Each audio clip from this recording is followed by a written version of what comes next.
If there's one thing that's going to allow you to lift into your old age, it's going to be the fact that your tendons are in great health. And over the years, I've often heard from older lifters that they've had to reduce the amount of weight that they lift because their joints don't allow them to lift those heavier loads. And that is simply because not enough attention was given to those tendons over the course of years. What exactly are tendons? Let's cover that right now. Tendons are tough, fibrous tissues that connect muscles to bones, enabling movement and transmitting the force generated by muscles to bones to produce motion. They're composed mainly of collagen fibers, which provide strength and flexibility. Tendons can adapt and grow in response to mechanical stress, much like muscles do. However, they have a slower rate of growth compared to muscles due to their lower metabolic activity and blood supply. So how do we train them? We will need to subject them to controlled and gradually increasing levels of stress. Here are 6 ways to do that. Gradually increase the weight or resistance in our workouts to challenge our muscles and tendons. This could involve weightlifting, resistance band exercises, bodyweight exercises like squats or lunges, or our isometric exercises that we talk about often on our channel. Eccentric movements involve lengthening the muscle tendon unit under tension. This type of exercise has been shown to stimulate tendon growth and improve tendon strength. An example would be slowly lowering a weight during a bicep curl rather than lifting it. Plyometric exercises involve quick, explosive movements that put a rapid stretch on the tendons, such as jumping exercises like box jumps or jump squats. These can help improve tendon stiffness and resilience. Consuming an adequate amount of protein and nutrients like vitamin C, which is essential for collagen synthesis, can support tendon health and repair. Tendons need time to repair and adapt to training stress. Make sure to include rest days in our workout routines and prioritize quality sleep to support recovery. Lastly, avoid overloading tendons too quickly, as this can increase the risk of injury.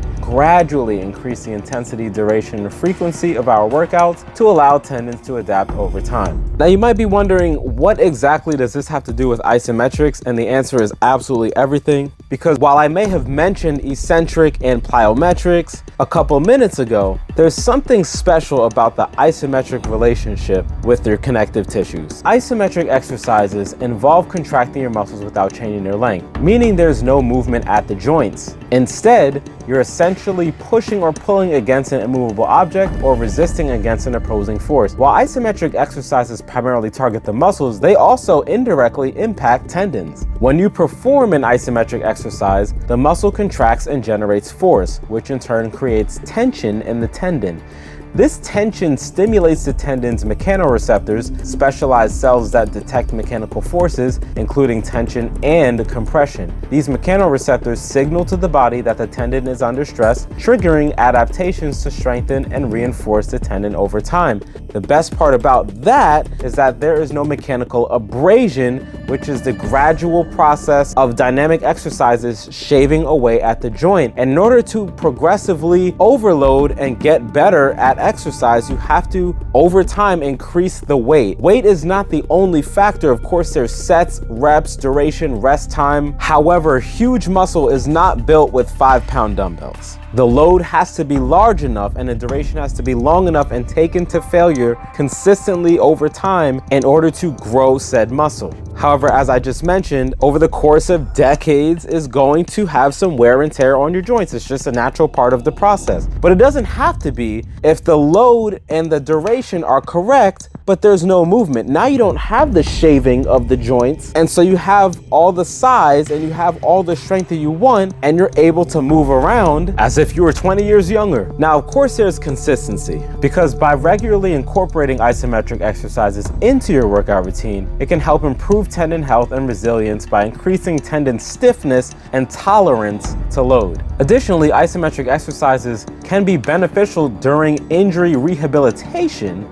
as they allow you to strengthen muscles and tendons without subjecting them to excessive movement or strain. I'd really like to make this point clear by going over 5 reasons for exactly how isometrics make our tendons better. Reason number 1, increase tendon stiffness. Isometric exercises generate that tension that we mentioned about in the tendons without causing movement at the joints. This tension stimulates the tendon's mechanoreceptors, as mentioned earlier, signaling to the body that the tendon is under stress. In response, the body increases the stiffness of the tendon to better handle the applied load. Increased tendon stiffness, by the way, helps improve joint stability and reduces the risk of injury during movements that require sudden changes in direction or quick accelerations. And I'm just going to throw this extra bit in here for what I just mentioned. This is huge for athletes. If you want a long career and you are an athlete, this should sell you. We still have 4 more points to go. Number 2, promotion of collagen synthesis. Isometric exercises promote the synthesis of collagen, the main structural protein in tendons. Collagen provides the tensile strength and elasticity needed for tendons to withstand mechanical stress and transmit force from muscles to bones. By subjecting tendons to controlled tension through isometric exercises, you stimulate collagen production,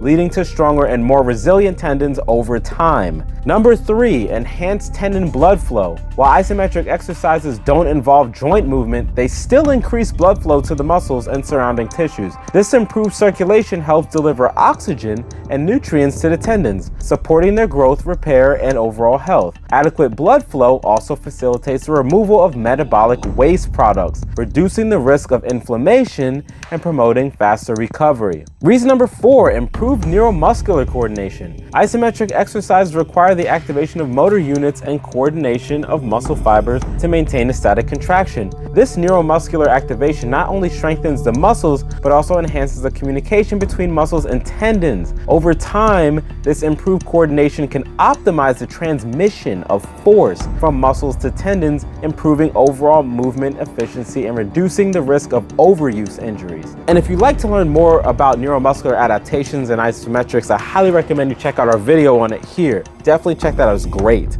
And number 5, tendon adaptation and remodeling, because like muscles, tendons adapt to the demands placed upon them. Regularly incorporating isometric exercises into your training regimen provides a specific stimulus for tendon adaptation and remodeling. With consistent practice, tendons become better equipped to handle the forces encountered during daily activities and exercises, leading to increased durability and reduced injury risk. I personally like to add this as a side note. How effective these isometrics are at strengthening up our tendons is one of the main reasons why I still do them on top of my weightlifting. And people ask me a lot if I got my physique from isometrics only, and no, I always tell them no, because I always like to be transparent. I got it from weightlifting and calisthenics over the years. However, the last 3 years I've used isometrics, and I used to suffer from awful tennis elbow and debilitating left knee pain, and they're gone. All because I took isometrics seriously, and I'm not the only story. Please feel free to ask in the comment sections below what other people's experience with isometrics and their tendons have been. They'll be happy to tell you, especially our squad members. And if you'd like to be more educated on isometrics in general,